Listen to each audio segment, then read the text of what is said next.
all of us that like our psychological thrillers free of pretension, Remedy's Alan Wake should satisfy. Events start out innocently enough. Alan Wake is a famous writer on vacation who arrives in scenic Bright Falls with his wife, Alice. It's a small town filled with what seems to be eccentric but friendly people. Do me a favor, Sonny! At least until Alice gets snatched by unknown forces, and Wake is plunged into a nightmare world of deadly shadows and paranoia. It's an intriguing setup, particularly for X-Files and Twin Peaks fans, and something that once you pick up, is difficult to put back down. While the plot is sometimes so absurd that it's difficult to stomach, the game's setting and characters are developed well enough to the point that you can forgive their stereotypical tendencies and enjoy what they contribute to the tale. A bigger problem is that the ending feels a little incomplete, likely to make room for future content.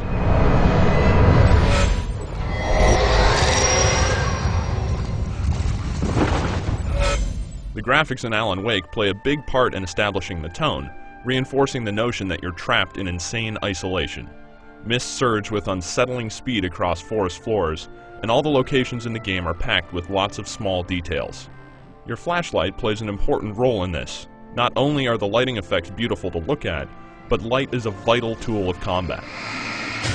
It's used to disintegrate enemies and also to help out with exploration and discovering hidden areas.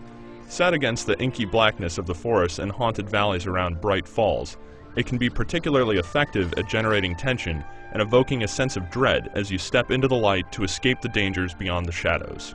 You'll also see some flashy particle effects as lights blast away darkness with the burning ferocity of a circular saw on sheet metal. Sound design is also excellent. Sound effects squeal, strings surge, the winds hiss, and pianos patter into existence to underscore the mood of the visuals.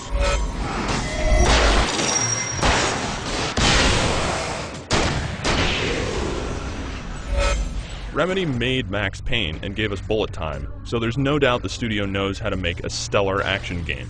What we get in Alan Wake isn't as over-the-top, but it's still a tightly wound, responsive, and entertaining combat system. Your main enemy in the game is the darkness, and it'll force the world to assault you. Your light is the first line of defense, as casting flashlight beams and sparking flares serves two purposes. They stun and hold back your enemies, but also peck away at their shadowy armor. Once the darkness is broken, you can switch over to firearms and pulverize foes with standard weapons. You can also dodge, but enemies are fast and the timing must be precise. The only real downside of the combat is the camera. Sometimes you'll find the trees and other objects block your view, which can be especially deadly in some of the harder fights. Other sequences are mixed in to keep the gameplay varied. You'll explore sunny vistas and buildings, interact with NPCs, uncover loads of hidden items and collectibles, and take part in the occasional driving sequence and boss fight. I won't say too much for fear of spoiling some of the more impressive action set pieces, but I will say if you have the opportunity to talk to someone, to listen to a radio broadcast, or watch a television program, you should do it. All of them strengthen the personality of the game and make for a better overall experience. Tonight's episode, a quantum suicide.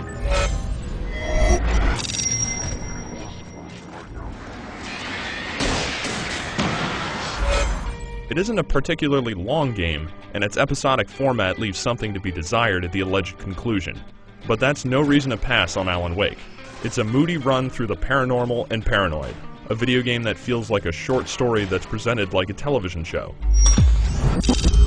It's frightening, funny, and entirely self-aware, and has a great foundation of gameplay to make the experience just as fun to play as it is to watch. For more on Alan Wake, head over to IGN.com.